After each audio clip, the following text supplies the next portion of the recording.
Welcome to Journals of Self-Discovery.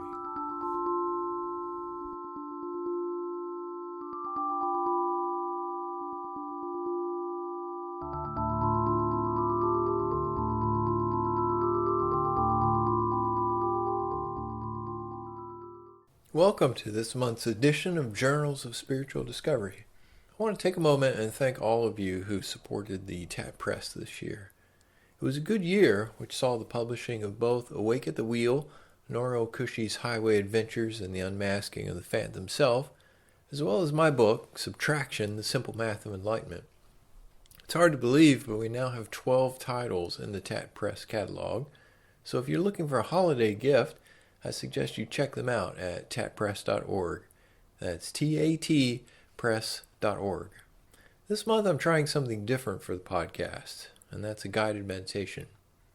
It's around 15 minutes long, and it's based on a session I led at the November TAT Foundation meeting. And I'm trying to communicate the sort of direct, interior looking that makes plain the truth about our identity. You'll need to pay attention for this meditation, so it won't be helpful to listen to while driving, for example. You should pause the podcast now until you can find yourself a comfortable position where you can close your eyes. So go ahead and have a seat and have your palms facing upward with your hands resting in your lap. That's just a suggestion. And I also suggest having your back straight. I think this helps energize. Having the back straight and the palms upward sort of gives an attitude of acceptance to one's meditation or receptivity, being open to whatever might occur. Go ahead and close your eyes. We'll take a couple of breaths in and out just to relax a bit. So breathe in and out. And in and out. We're going to spend about 30 seconds or so just watching the breath as best you can. Focus on the breathing. If you have trouble with that, narrow your focus to a specific body sensation, like the feeling of the breath as it passes your lips when exhaling, or the feeling on the inhale, perhaps the air moving past your nostrils or your lips. Find something specific that you can narrow the attention on. So we'll spend about 30 seconds now just watching the breath at your own pace.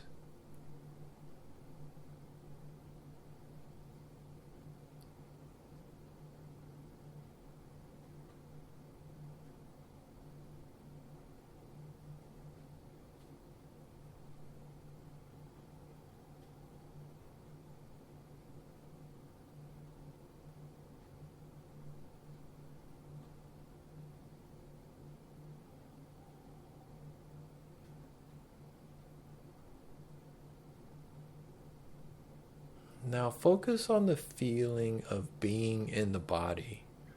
And if that seems really vague to you, then focus on the feeling of a specific part of the body, like your hand, for example, and try to feel the energy or the feeling of that hand being alive or the sense of that hand in space. Whatever you can relate to in terms of the feeling of being in the body or the body being alive. And we'll do this for about 30 seconds again. So just as best you can, focus on that feeling. And if the mind drifts off, just bring it gently back into focus.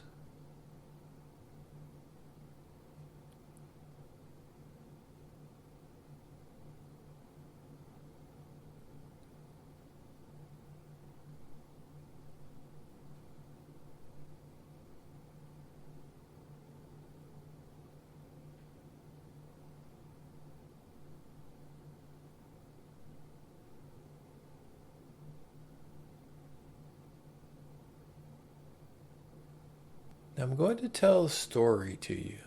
I'm going to read a bit from a story, I should say. It's a story of a small New England town. It's a village really long ago.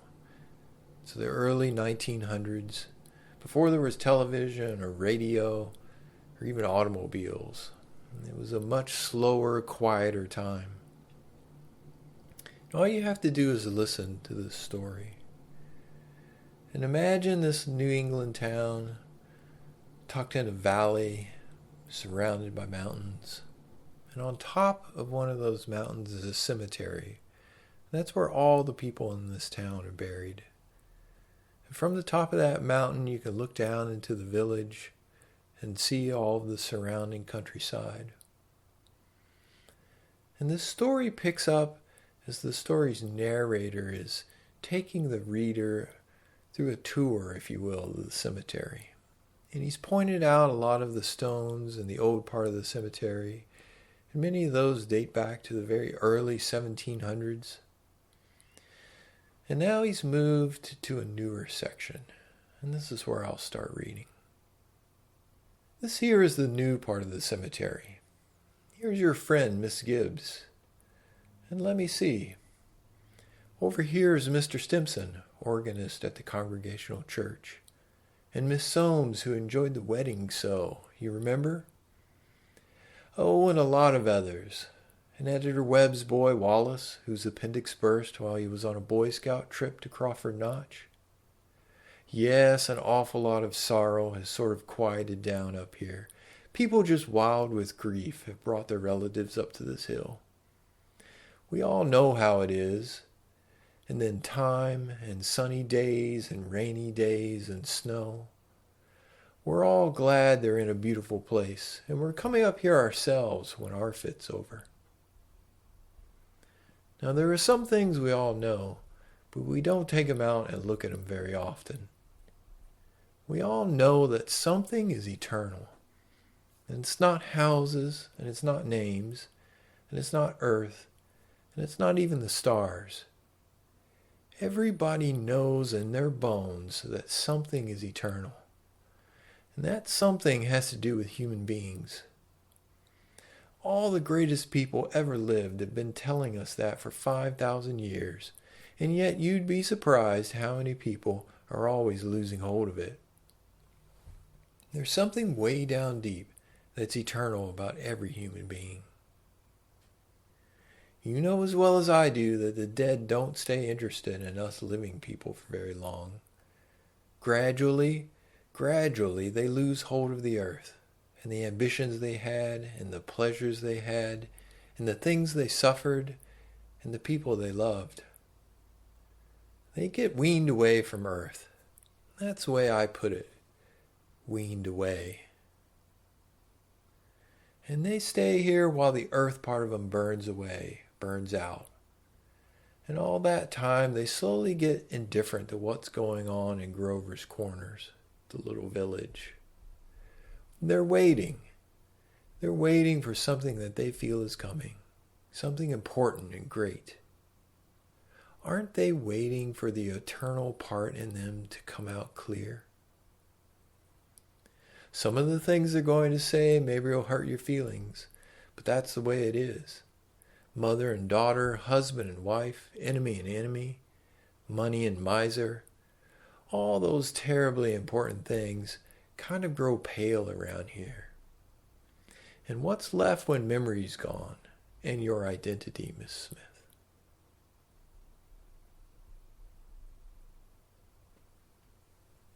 And that's the question that I'll ask you. What's left when memory's gone and your identity? And now let's just sit quietly and wait for the next thought or feeling to come up. We'll sit about 30 seconds or so, and you just pay attention as best you can and watch for the next thought or feeling that appears in the silence.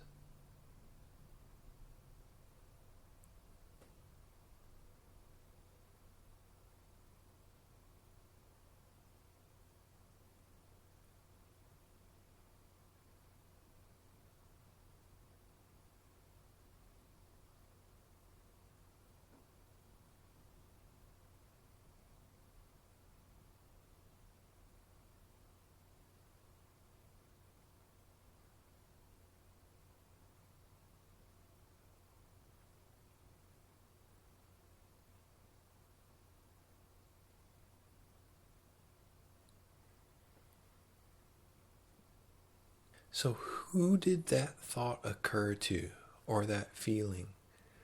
Who did it occur to? And if the answer that pops into your mind is me, it occurred to me, isn't that thought me just another arising and falling in space? And whatever objection might arise to that statement, what is that but another thought or feeling arising and falling away in space? What is this me which you claim? Is it anything other than just noise on the screen of the mind? Now, if you're a little more sophisticated, and I ask, who is that thought or feeling occurring to? You might say, why, it occurs to the observer. It appears on the screen. Well, what is that? Answer, but more noise upon the screen. And what is that observer that you name but another thing that the identity clings to? What's left when memory's gone in your identity, Mrs. Smith? Casting aside thought, casting aside feeling, both of which are arising and falling, what is this awareness? What is this screen or this space which is left? Does it too arise and fall away? Where does it go when the body is gone? Where does it go when the mind is gone? Where does it go when the observer is gone? What's left when memory's gone and your identity? Is your identity anything that arises in front of awareness? What is awareness of awareness? Yet another identity. We'll sit quietly now for about 30 seconds and just watch the rising and falling of all things.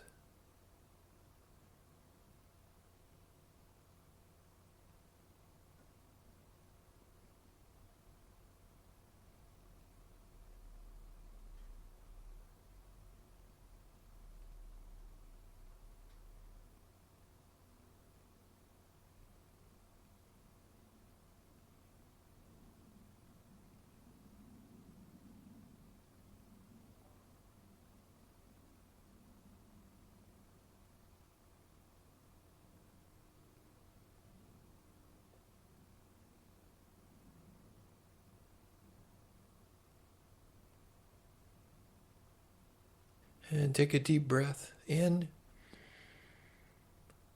and out. And in and out. And open your eyes. And thank you for spending a few minutes with me this month. And I will see you again next month with an interview. Happy holidays.